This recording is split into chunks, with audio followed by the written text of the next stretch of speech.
Game Boy.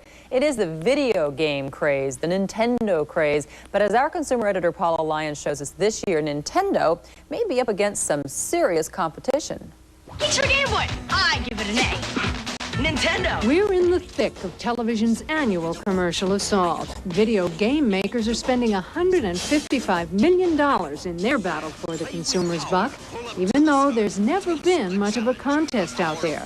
Nintendo has been the hottest, best-selling toy for 3 years running and has cornered over 90% of the video game market. This Christmas could be Nintendo's biggest and best super-selling season. But will it be its last? Some toy industry analysts think so. Why? They cite recession, increased competition, and Nintendo's own market saturation. 29 million American homes, that's nearly 1 in 3, already have Nintendo.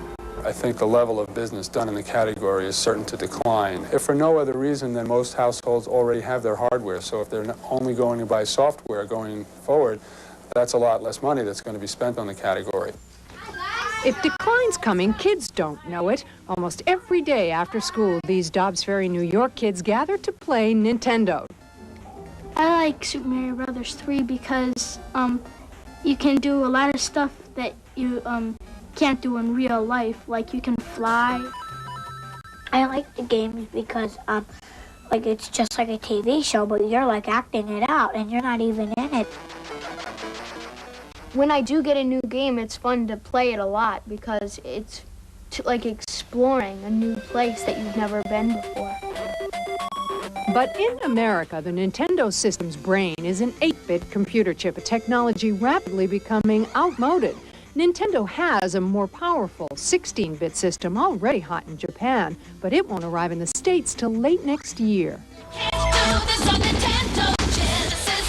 What Nintendo don't? The 16-bit Genesis system by Sega. Genesis does it all. Sega's Genesis is Nintendo's nemesis. It's one of 2 16-bit systems that are already in the U.S. Sega clearly hopes to leapfrog Nintendo by touting 16-bit's advantages. You get better graphics, more levels of play, better animation on the screen, longer games, just more fun to play.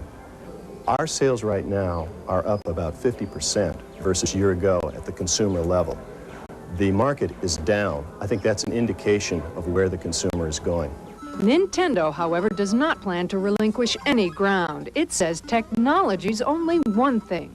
First and foremost, it's games. It's always games. It's like opening up a new movie theater that's got 16 stereophonic sound. If you don't have any fun movies to watch, who's going to go? Until Nintendo debuts its Super System here, its customers' appetite for new gadgets is being sated by Game Boy, a portable handheld machine some commercials target at adults. You don't stop playing because you get old. But you could get old if you stop playing. Originally, video games were toys. They were boy toys. But now we're seeing about 40% of the users are adult, over 18. About 30% of the users are female. It's no longer a boy toy. It's a form of entertainment. As game fanatics know, all this fun does not come inexpensively. The hardware for Nintendo's basic 8-bit system is about $100, with additional games about $30. Really popular ones like this play-action football can cost $50. Bad enough. Move on to 16-bit technology like Sega's and NEC's, and the hardware costs $200 and games $50 to $70. There are 2 big questions. Will enough parents be willing to shell out that kind of money after already investing heavily in 8-bit systems and games? And will they remain loyal to Nintendo if and when they do upgrade? The answers to those questions may very well define the future of the video game industry. And Paula is with us right now. Paula, just how much of a threat is this? Because the reports say they're on their last leg, the major competition. Nintendo's a very, very strong company, and so far its competition hasn't been more than a blip on the screen. But some are saying this could be their competitor's opportunity because they've got the 16-bit system. Yeah. Nintendo doesn't have it here until next fall. In Japan, when Nintendo does have it, though, it is flying out of the stores, flying. Will that be repeated here? We don't know. We have a different economy, a different situation, and we're going to have to wait and see. And they're like a year late. Right. All right. Paula, thank you very much.